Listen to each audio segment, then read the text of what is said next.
हम लोग जो है पिछले क्लास में पास्ट कॉन्टिन्यूअस टेंस को अच्छे तरीके से पढ़ करके और ख़त्म कर चुके हैं। अब जो है हम लोग इस क्लास में पढ़ेंगे पास्ट टेंस के जो थर्ड पार्ट थे, क्या थे, पास्ट परफेक्ट टेंस, उसके बारे में पढ़ेंगे कि पास्ट परफेक्ट टेंस होता क्या है। ठीक है, और पास्ट परफेक्ट टेंस होते क्या हैं उनके बारे में पढ़ेंगे। फिर पास्ट परफेक्ट टेंस को समझेंगे कि किस प्रकार का हिंदी स्टेटमेंट दिया हुआ होगा तो वो जो होगा पास्ट परफेक्ट टेंस का स्टेटमेंट होगा, या फिर पढ़ेंगे कि किस प्रकार का इंग्लिश स्टेटमेंट दिया हुआ रहेगा तो वो जो है पास्ट परफेक्ट टेंस का स्टेटमेंट होगा। और फिर पास्ट परफेक्ट टेंस में कौन सा हेल्पिंग वर्ब का यूज होता है, और फिर उसके बाद पढ़ेंगे कि उसका हिंदी स्टेटमेंट कैसे बनता है, फिर उसके बाद पढ़ेंगे कि उसका इंग्लिश स्टेटमेंट कैसे बनता है। तो हम लोग जो है एक एक करके सब चीज़ को समझेंगे। तो चलिए जो है अब हम लोग स्टार्ट करते हैं क्या, पास्ट परफेक्ट टेंस, जो कि पास्ट टेंस का जो होता है थर्ड टाइप्स होता है क्या, पास्ट परफेक्ट टेंस। तो उसको जो है अब हम लोग स्टार्ट करेंगे। तो जो थर्ड नंबर टाइप है वो क्या है, पास्ट परफेक्ट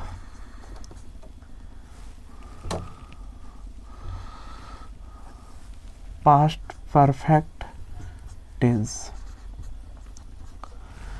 अब हम लोग पास्ट परफेक्ट टेंस को समझेंगे कि किस प्रकार का हिंदी स्टेटमेंट दिया हुआ रहेगा कि उसको समझ पाएंगे कि वो जो है पास्ट परफेक्ट टेंस है। तो हम जो है आपको एक डेफिनेशन टाइप पे देंगे जिससे कि आप समझ पाएंगे कि जो होता है वो क्या होता है। तो हम आपको बताएं कि the past perfect tense which is used to indicate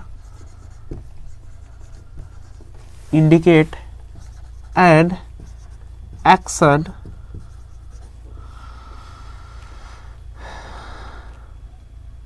completed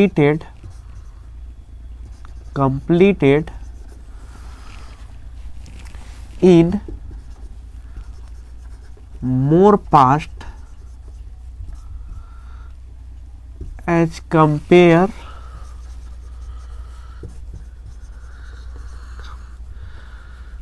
simple. ठीक है, मेरे बातों को समझेंगे। हम आपको लिखे क्या कि the past perfect tense which is used to indicate an action completed in more past as compared to simple, यहाँ पे टू लगा दीजिए। ठीक है, तो अब जो है हम लोग समझेंगे कि एडिफिनेशन का मतलब हुआ क्या और कैसे समझेंगे कि कैसे हुआ। तो आप समझिएगा,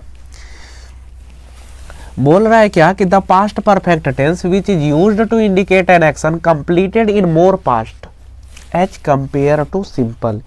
यदि किसी भी प्रकार का हिंदी स्टेटमेंट जो कि मोर पास्ट में क्या हुआ हो, कंप्लीटेड हुआ हो, यानी किसके कंपेयर में, तो सिंपल के अपेक्षा।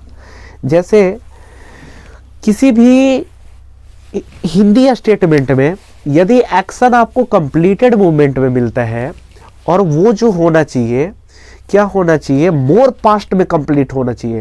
एक्शन जो होना चाहिए कंप्लीट होना चाहिए कब, मोर पास्ट में, यानी बहुत ज़्यादा पहले। तो वो जो स्टेटमेंट होंगे किस प्रकार का टेंस के स्टेटमेंट कहलाएंगे, तो पास्ट परफेक्ट टेंस के स्टेटमेंट कहलाएंगे। जैसे कि अब हम एग्जाम्पल के थ्रू समझते हैं। जैसे कि अगर रहेगा कि मैं वहां गया हूं, मैं वहां गया हूं, तो नॉर्मल सी बात है, हम आपको बोले क्या थे कि टेंस के अगर आपको समझना है कि ये जो स्टेटमेंट है वो टेंस का स्टेटमेंट है या नहीं, तो उसके लिए पहले नंबर आपको क्या करना होगा कि टेंस का आपको आइडेंटिफिकेशन करना होगा, कि आप पहले टेंस को पहचान कर लीजिए। और जब आप पास्ट परफेक्ट में हैं तो हम आपको बताए क्या है कि आपको देख लेना होगा कि वो जो स्टेटमेंट है वो पास्ट टेंस में स्टेटमेंट है या नहीं है। तो पहले नंबर टेंस होने के लिए हमको चाहिए क्या, तो वर्ब के साथ टाइम चाहिए। वर्ब के साथ क्या चाहिए, टाइम चाहिए।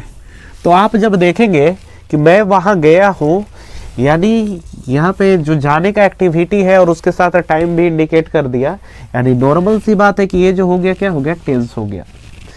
लेकिन जब अब हम पास्ट टेंस के बारे में देखेंगे कि ये जो स्टेटमेंट दिया हुआ है वो पास्ट टेंस में है या नहीं, तो आप देखेंगे कि जो वर्ब है, तो पास्ट टेंस में वर्ब जो है उसको किसके साथ आना चाहिए, पास्ट टाइम के साथ आना चाहिए।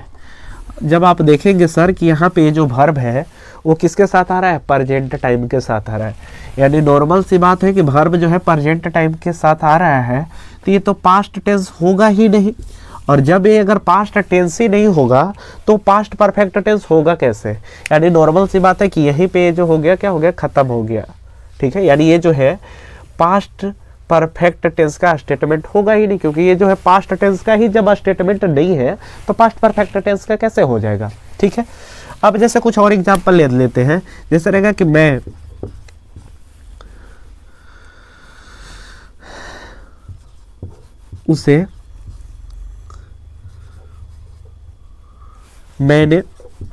उसे पढ़ाया।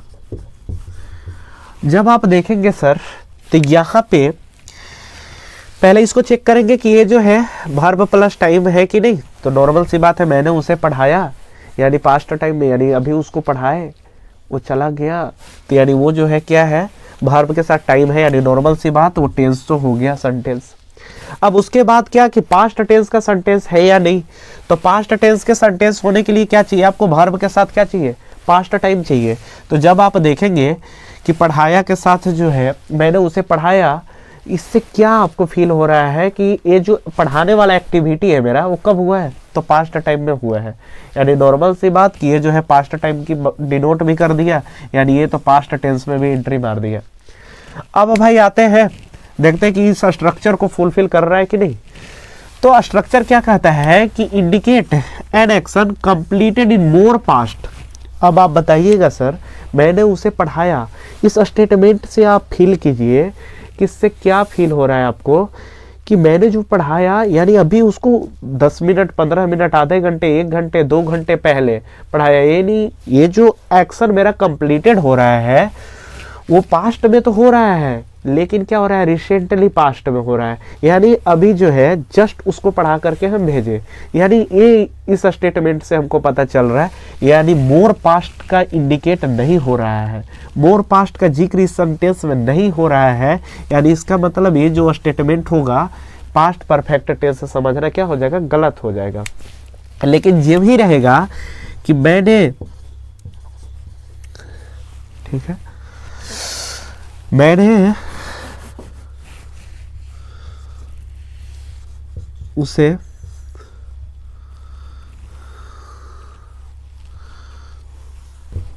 चाहे मैं उसे पढ़ा चुका था। यानी यहाँ पे आप समझिएगा कि मैं उसे पढ़ा चुका था। ये जो स्टेटमेंट है, इस स्टेटमेंट को जब आप पढ़ेंगे तो ऐसा महसूस होगा कि ये जो स्टेटमेंट का जो एक्टिविटी है वो क्या है, कंप्लीटेड हो चुका है, कंप्लीटेड मूवमेंट वाला एक्टिविटी है। हाँ भाई, कंप्लीटेड मूवमेंट वाला है भाई, ठीक है, कंप्लीटेड हो गया। उसके बाद क्या होना चाहिए, मोर पास्ट में कंप्लीटेड तो होना चाहिए लेकिन मोर पास्ट में। तो जब आप देखेंगे तो हाँ, मैं उसे पढ़ा चुका था, यानी कब की बात है, तो मोर पास्ट की बात चल रहा है कि नहीं, यहाँ पे चल रहा है। तो आप बोलेंगे यस सर, मोर पास्ट का तो महसूस हो रहा है। तो यानी जब महसूस हो रहा है तो वो जो स्टेटमेंट दिया हुआ है वो क्या है, पास्ट परफेक्ट टेंस का स्टेटमेंट होगा। ठीक है, तो हम आपको से आशा करते हैं कि आपको ये जो है पास्ट परफेक्ट टेंस का हिंदी स्ट्रक्चर आपको समझ में आ गया होगा। अब जो है इसको आप नोट डाउन कर लीजिए, उसके बाद जो है हम आपको इंग्लिश स्ट्रक्चर इसका बताते हैं। ठीक है, ठीक है। अब जो है हम लोग इंग्लिश स्ट्रक्चर को समझेंगे कि इसका इंग्लिश स्ट्रक्चर होता क्या है। तो इसका जो इंग्लिश स्ट्रक्चर होता है वो होता है subject plus head plus V3 plus object. यदि इस स्ट्रक्चर पे अगर कोई इंग्लिश का स्टेटमेंट आपको नजर आ जाए तो आप समझिएगा कि वो जो स्टेटमेंट होगा क्या होगा, पास्ट परफेक्ट टेंस का स्टेटमेंट होगा। ठीक है, तो जैसे हम आपको एग्जाम्पल दे दे कैसे, जैसे रहेगा कि वी हैड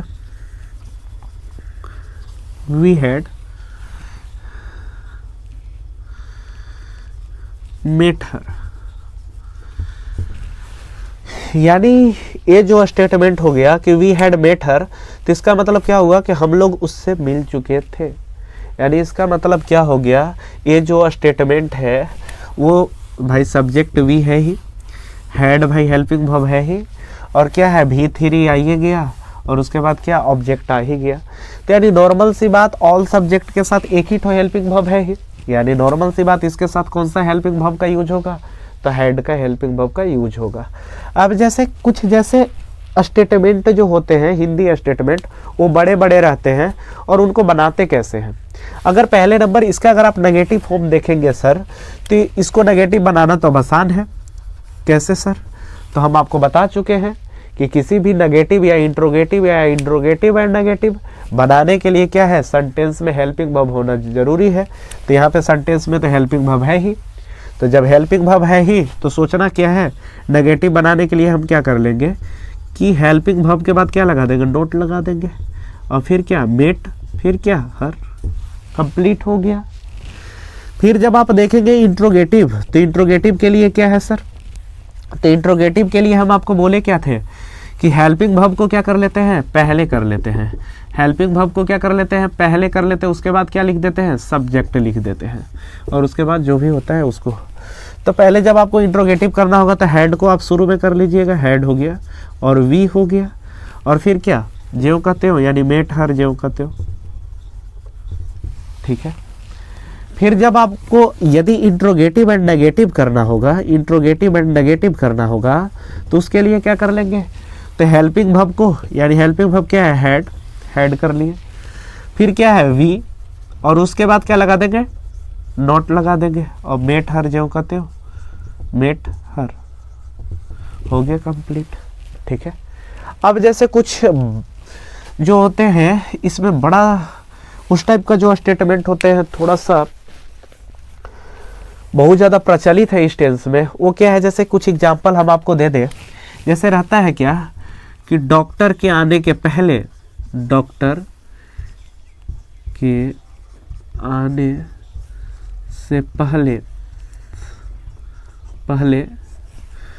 रोगी मर चुका था। ठीक है सर, अब इस टाइप्स के जो हिंदी स्टेटमेंट होते हैं उनको जो है हम इंग्लिश में कैसे कन्वर्ट कर पाएंगे, तो आप समझेंगे पहले क्या, डॉक्टर के आने के पहले रोगी मर चुका था, यानी नॉर्मल सी बात है। आप देखिए कि इस जो स्टेटमेंट, ये जो स्ट्रक्चर है इसको फुलफिल कर रहा है कि नहीं। तो इस स्ट्रक्चर में हम लोग क्या पढ़ते हैं कि भाई एक्शन जो होना चाहिए कंप्लीटेड होना चाहिए, यानी ये जो मरना था वो तो कंप्लीटेड हो गया, मर गया। ठीक है, मोर पास्ट में, यानी आप मेरे बात को समझिए, डॉक्टर के आने के पहले, सर इसको महसूस कीजिएगा, डॉक्टर के आने के पहले रोगी मर चुका था, यानी डॉक्टर जिस टाइम आया उससे मोर पास्ट में ही वो मर गया कि नहीं मर गया, मर गया ना। तो यानी नॉर्मल सी बात है कि इस स्टेटमेंट को भी फुलफिल कर गया। तो पहले नंबर अब आ जाते हैं, इसको बनाएंगे कैसे, तो बनाने के लिए हमको क्या चाहिए, सब्जेक्ट, हेड, V3 ऑब्जेक्ट। अब यहाँ पे समझ में नहीं आ रहा होगा कि सर सब्जेक्ट किसको लेंगे, तो आप पहले हम आपको बोले क्या थे कि जो हु का आंसर होता है वो क्या करता है, सब्जेक्ट को रियलाइज करता है। तो आप जब पढ़िएगा कि डॉक्टर के आने से पहले रोगी मर चुका था, यानी कौन मर चुका था, तो रोगी मर चुका था, यानी नॉर्मल सी बात यहाँ पे रोगी जो होगा क्या होगा सर, सब्जेक्ट होगा। यानी इसका जब करेंगे तो द पेशेंट, ठीक है, उसके साथ क्या लगेगा, तो सबके साथ तो हेड ही लगता है सर, उसके साथ क्या, तो यानी द पेशेंट हेड क्या हो जाएगा, V3 क्या होता है, डाइड। ठीक है, अब ऑब्जेक्ट क्या होता है, तो हम आपको बताए थे कि जैसे व्हाट का जो आंसर होता है वो क्या होता है, ऑब्जेक्ट होता है। विच का भी जो आंसर होता है क्या होता है,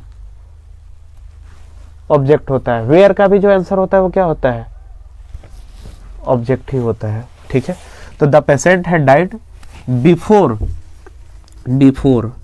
अब आ जाइए, यहाँ पे बोल रहा है कि डॉक्टर के आने, यानी डॉक्टर के आने वाला जो स्टेटमेंट है वो किस प्रकार का स्टेटमेंट है सर। तो आप देखिएगा, जो आने से पहले जो है, यानी डॉक्टर के आने वाला भी जो स्टेटमेंट है, यानी उनका जो एक्शन है वो क्या है, कंप्लीटेड है। क्योंकि जैसे ही आए तैसे भाई लोग बोले कि यार आपको से आने से पहले ही वो डेथ कर गया था।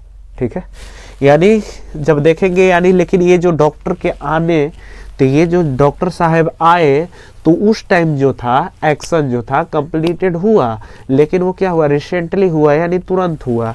यानी नॉर्मल सी बात, ये जो जाएगा कहाँ चला जाएगा सर, तो सिंपल पास्ट के फॉर्म में चला जाएगा।